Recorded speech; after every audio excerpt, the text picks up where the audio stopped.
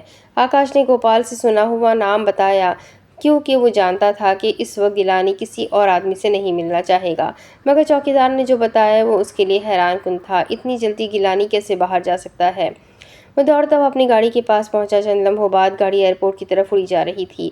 وہ جلد از جلد ایئرپورٹ پہنچنا چاہتا تھا۔ اس نے چوکیدار سے یہ پوچھ لیا تھا کہ وہ کون سے ملک جا رہے ہیں۔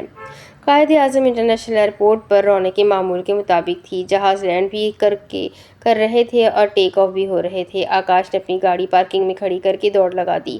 سیکنڈ فلور پر جانے کے لیے اس نے الیکٹرک سیڑھیوں کا استعمال کیا۔ مسافروں کو ادھر ادھر ڈھکیلتا ہوا سیکنڈ فلور پر پہنچا تو اس نے برآمدے میں ہر جگہ دیکھا، گیلانی کہیں بھی نظر نہ آیا۔ تو اس نے اندر دیکھا، وہ دور تک جھانک رہا تھا لیکن براؤن رنگ کے شیشے ہونے کی وجہ سے اندر کچھ نظر نہ آ رہا تھا۔